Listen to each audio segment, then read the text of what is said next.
सहारनपुर में दिव्य शक्ति अखाड़ा के आचार्य महामंडलेश्वर संत कमल किशोर महाराज ने कहा कि प्रेम के उदय से ही जातीयता समाप्त हो सकती थी। आचार्य महामंडलेश्वर संत कमल किशोर आज अपने कार्यालय में प्राणनाथ ज्ञानपीठ के अधिष्ठाता स्वामी राजन महाराज के साथ पत्रकारों से वार्ता कर रहे थे।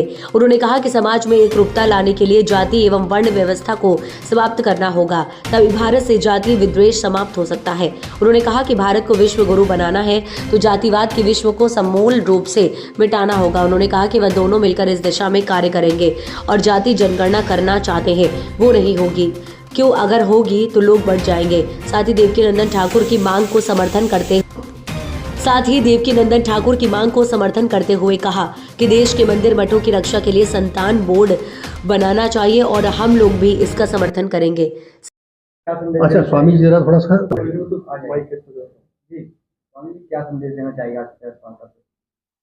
मैं सबके लिए शुभकामना करता हूँ कि सर्वशक्तिमान सच्चिदानंद परब्रह्म सबके अंदर सद्बुद्धि दे, प्रेरणा प्रदान करें, ताकि वर्तमान में हिंदू समाज जो है भिन्न भिन्न संकीर्णताओं से गुजर रहा है, जातीयता की दीवारों में अपना सिर टकरा रहा है और ये वस्तु समाज के लिए सबसे अधिक घातक है।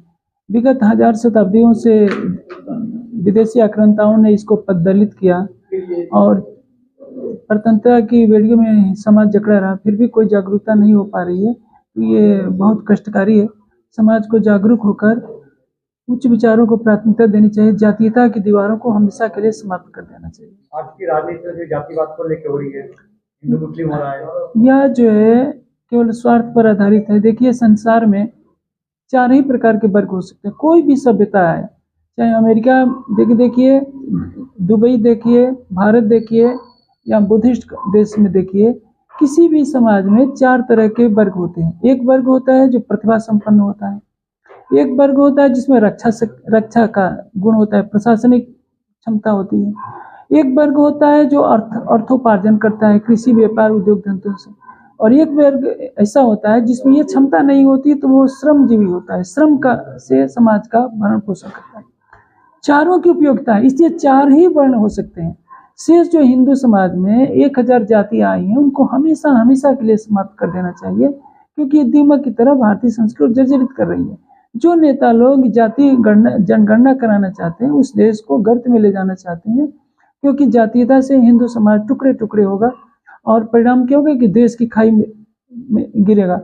कई जगह देखा जाता है जो आरक्षण की सुविधा प्राप्त होने वाले जो लोग हैं उनके बेटे अभी बीए भी नहीं किए होते हैं, 32-32 लाख की फॉर्च्यूनर गाड़ी में घूमते हैं और फिर भी उनको आरक्षण का लाभ मिलता है। तो ये समाज में जो विद्वेष फैलता है, एक वर्ग दूसरे वर्ग को नीचा दिखाता है, तो क्या होगा? हिंदू समाज लड़ेगा। ये होना चाहिए कि जो हजारों साल से सताए हुए लोग थे उनको उच्च शिक्षा देनी चाहिए थी, भेदभाव देनी चाहिए थी और सबको योग्य बनाकर समान अधिकार देना चाहिए था, तो ये आरक्षण की बीमारी भी नहीं फैलती। और आने उस समय तो लाभ हुआ तत्कालिक, जो हजारों साल से जो लोग पददलित थे उनको सुविधाएं देनी चाहिए थी, लेकिन जातीयता के आधार पर नहीं, योग्यता के आधार पर। और जिसको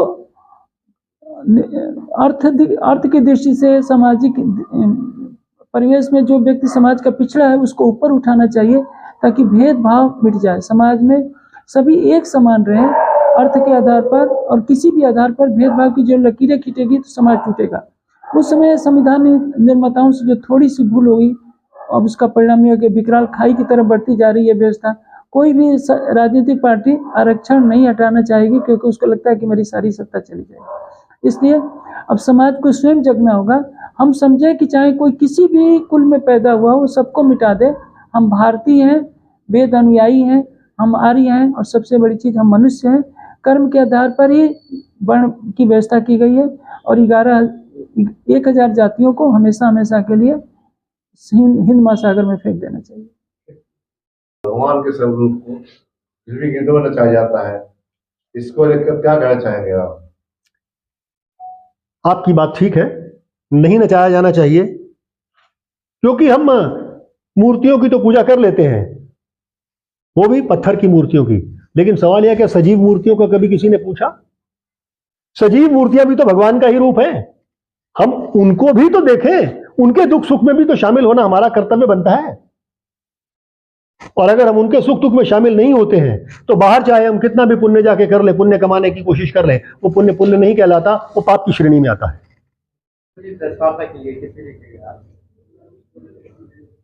विषय है जातीयता के विष को समाप्त करना। जाति से जिस तरह से भारत के टुकड़े हुए हैं, मानवता के टुकड़े हुए हैं, उसको खत्म करके, समाप्त करके मानवता को जोड़ना, पूरे राष्ट्र को जोड़ना, पूरे भारत को जोड़ना, पूरे विश्व को जोड़ना, इस संकल्प के साथ ये प्रेस वार्ता आपके समक्ष रखी गई है। क्या कुछ रहेगा इसमें? हमने दिव्य शक्ति अखाड़ा बनाया है, क्या सब समाज का इसमें रहेगा योगदान, क्या रहेगा? दिव्य शक्ति अखाड़े में सर्व समाज का योगदान है और आने वाले समय में भी रहेगा। हमारे साथ प्राणनाथ ज्ञानपीठ के अधिष्ठाता आदरणीय पूजनीय श्री राजन स्वामी जी भी हैं बैठे हुए। उनका भी यही एक लक्ष्य है कि जाति व्यवस्था को खत्म होना चाहिए, क्योंकि इसने इतना यहां पर हमें तोड़ दिया है, खंड खंड कर दिया है कि हर जगह नफरत ही नफरत, घृणा ही घृणा देखने को मिलती है। यह घृणा समाप्त होनी चाहिए। मानव तभी तो तरक्की कर सकेगा। अगर उसका मन अशांत है, किसी का मन अशांत है, तो वो कैसे आगे बढ़ेगा? वो बढ़ ही नहीं सकता है। तो महाराज जी एक बात बीच में मैं आप देखिए, जिस तरह से एक शरीर है जी, शरीर का ऊपर का हिस्सा जिसमें 5 ज्ञानेंद्रियां सम्मिलित हैं, जिसमें आंखें भी हैं, कान भी हैं, सूंघने की शक्ति भी है, बोलने की शक्ति भी है और दिमाग की सोचने की शक्ति भी है। पठन पाठन का, लेखन अध्ययन का कार्य करता है, वो तो होता है ब्राह्मण वर्ण। अब आ जाए बाजुओं पे। ये है क्षत्रिय, क्योंकि ये रक्षा करते हैं, सारा काम करते हैं। उधर क्या है? पेट क्या है? पेट हमारा वैश्य है और टांगे और पैर जो हैं वो हमारे शूद्रों में आ जाते हैं, हम उसे शूद्रों में गिनते हैं।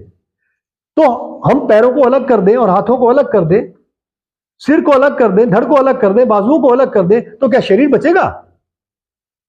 ये तो सभी मिलकर, चारों वर्ण मिलकर एक मानव को बनाते हैं, एक इंसान को बनाते हैं। देखा जाए तो एक इंसान को बनाते हैं और इनमें से एक भी वर्ण को निकाल दिया जाए। लेकिन हुआ क्या है? शासकों ने, मुगलों ने, अत्याचारियों ने या दूसरे आक्रमणकारियों ने, अंग्रेजों ने एक फार्मूला निकाला कि अगर इनको तोड़ दिया जाए, आपस में समाज को तोड़ दिया जाए, तो हम इन पे राज्य कर सकते हैं, हम अपना वर्चस्व स्थापित कर सकते हैं सत्ता का। और उन्होंने हमें तोड़ा, अलग अलग अलग अलग अलग अलग जगह बांट दिया। हिंदू अलग कर दिया, मुसलमान अलग कर दिया, सिख अलग कर दिया, ईसाई अलग कर दिया, बौद्ध अलग कर दिए, पारसी अलग कर दिए, जैनी अलग कर दिए। करते करते उन्होंने समाज को तोड़ा। यह हो गया है इस समय जाति व्यवस्था। फिर आगे देखें तो आप मुसलमानों में देखें तो उनमें 73 फिरके, पहले 2 ले लें, शिया और सुन्नी, फिर 73 फिरके। फिर उनमें यह भी कहा जाता है कि एक ही फिरका वाले लोग जो है वो सीधा जाएंगे, कहां? जन्नत में, बाकी के 72 फिरके नहीं जाएंगे। बरेलवी और देवबंदी में आप देख लें, बरेलवी देवबंदियों के यहां नहीं जाते, देवबंदी बरेलियों के यहां नहीं जाते, एक दूसरे की मस्जिद में नहीं जाते, एक दूसरे के यहां शादी नहीं करते। जैनियों में देख लें, दिगंबर और श्वेतांबर। झगड़ा किस बात का है? दिगंबर, दिक माने आकाश, अंबर मैंने दिक मैंने बिल्कुल कुछ भी नहीं, दिशाएं हैं, और अंबर मैंने आकाश। यानी महावीर ने कपड़ा कोई नहीं पहना हुआ था और श्वेतांबर कहते हैं महावीर ने श्वेत कपड़े पहने हुए थे। बस इतनी सी बात पे झगड़ा है, कपड़े पहने थे या नहीं पहने थे। और आप देख ले, श्वेतांबर दिगंबरों में शादी नहीं करते, दिगंबर श्वेतांबरों में शादी नहीं करते। इसी तरह से आप देख ले तो बौद्धों में भी है, सिखों में भी है, तू ऊंची जात का सिख, तू छोटी जात का सिख। हिंदुओं में भी है, एक वेदी यानी वेदी, द्विवेदी 2 वेदों को जानने वाला, त्रिवेदी 3 वेदों को जानने वाला, चतुर्वेदी 4 वेदों को जानने वाला, भले उसने कोई वेद ना पढ़ा हो। ये सारे की सारी जो बातें हैं, ये जातिगत व्यवस्था है, वर्ण व्यवस्था नहीं है। वर्ण, पूरा शरीर एक है, टुकड़े टुकड़े कर दो और उस तरह से आप राज्य करो, सत्ता का सुख भोगो, ऐश्वर्य भोगो, क्योंकि ये कलयुग है ना, इसलिए जाति व्यवस्था समाप्त की जाएगी। लेकिन सरकार जाति व्यवस्था समाप्त करना चाहती है। आरक्षण व्यवस्था देख लीजिए, आरक्षण जाति व्यवस्था का आधार दिया जाता है, तो ऐसे में जाति व्यवस्था कैसे समाप्त हो सकती है? अगर सरकार नहीं करना चाहती तो क्या हम प्रयत्न करना छोड़ दें? नहीं, प्रियता वाली बात में मेरा अर्थ ये है कि जब सरकार ही नहीं चाहती कि जाति व्यवस्था समाप्त हो, समाप्त की हो सकती है। सुरेश जी, आने वाला समय ऐसा आएगा कि सरकार को मजबूर होकर इस व्यवस्था को खत्म करना पड़ेगा। जाति को भी, आरक्षण को भी, ये सबको खत्म करना पड़ेगा। जब सब लोग संगठित होकर एक ही मांग करेंगे, तो आजकल लोकतंत्र है ना, जब सारे लोग एक मांग करेंगे कि नहीं, हमें नहीं चाहिए जातिगत व्यवस्था नहीं चाहिए, सब लोग एक मांग करने लगेंगे, सब लोग ये बात को समझ जाएंगे, तो उस समय ये वक्त भी आएगा। पहिया घूमता है, वक्त का पहिया घूमता है और घूमेगा। आज उनका दिन है, कल को हमारा दिन भी आएगा कि बिल्कुल जाति नहीं रहेगी।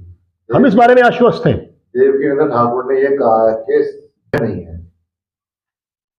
वक्फ बोर्ड ने, वक्फ बोर्ड की तर्ज पर सनातन धर्म की स्थापना होनी चाहिए, बोर्ड की। हाँ, तो सनातन बोर्ड की स्थापना हो जाए तो क्या बुराई है? क्योंकि सनातन का मतलब पहले जान लेना आवश्यक है ना। सनातन का मतलब है जो लगा समय आदि चला आ रहा है, यानी वेदों का समय होना चाहिए। और वेद कभी भी झूठ नहीं बोलते, वेद ही ज्ञान है। भगवान कृष्ण हो या राम हो, वो सब वेदों को मानते हैं और वेदों में कहीं भी किसी की बुराई नहीं लिखी। और अगर सनातन बोर्ड बन जाता है और वेदों का वर्चस्व आ जाता है तो क्या बुराई है इसमें? सर्वे संतु निरामया किसका नारा है? वेदों का नारा है ना, सर्वे संतु निरामया है? और सभी लोग सुखी हो। सभी लोगों में कौन कौन आते हैं? क्या सिर्फ हिंदू आते हैं? उसमें सिख भी आते हैं, उसमें ईसाई भी आते हैं। जिस तरह से सड़क है कोई, तो सड़क क्या सिर्फ अगर योगी जी बनवा देंगे तो क्या उसमें सिर्फ हिंदू चलेंगे, बाकी लोग नहीं चल सकते क्या? ऐसा नहीं है। इसलिए सनातन धर्म का, पहले सनातन का अर्थ जान लेना जरूरी है कि सनातन बोर्ड अगर बनता है तो सनातन में मुसलमान भी आते हैं, सारे लोग आ जाते हैं, उसके अंदर अंतर्गत आते हैं। सनातन सभी का भला चाहता है, सनातन किसी का बुरा नहीं चाहता है।